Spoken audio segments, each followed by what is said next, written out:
Bismillahirrahmanirrahiim. Anigu magacaygu yahay Mahad Faarax. Waxaan doonayaa maanta halkan idinku soo gudbiyo fariin muhiim ah oo ku saabsan saad ka war haysaan maalmihii u dambeeyay waxa baraha bulshada iyo qaar ka mid ah telefishinada afka Soomaaliya ku hadal lagu faafinayay arrin ku saabsan saylad ganacsi oo diinka lagu kala iibsado oo laga furay magaalada Muqdisho.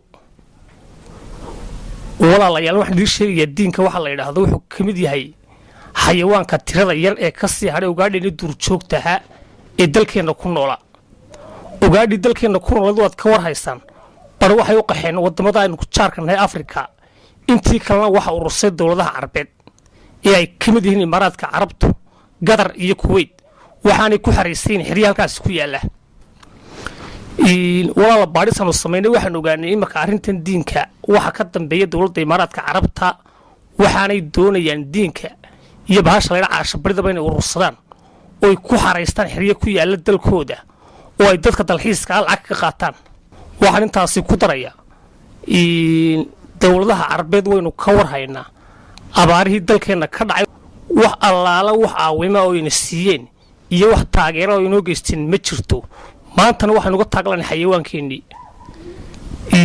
walaalayaal waxaan idin sheegayaa boobka dalkeena ku socda uu ballaaran yahay. awal hore baddu ahaa macdantu ahaa imika wuu soo dhaafo wuxuu marayaa diinkii iyo weliba caasho baridii. arrintaasina wax la aqbali kara maaha.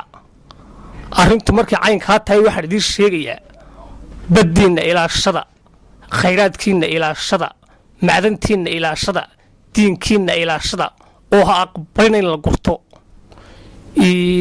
dadka waxgaradka iyo culimada iyo qurbo joogana waxaan ugu baaqayaa war ummadda laga wacyi geliya arrimaha noocan ee socda. walaalayaal waxaan halkii ku soo gabagabeynayaa dalka la yiraahdo imika Imaaraadka Carabta iyo Sacuudiga waxa ku nool bahal la yiraahdo abeeso iyo musacagali.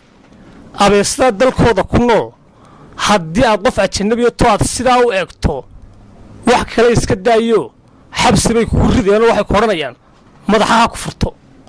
war balaabeesadii sidad cunka hayd buu saaw ilaashanayaa inanka maxaa inoo diiday inuu diinkeena ilaashano miyaynan muwaadiniin ahayn.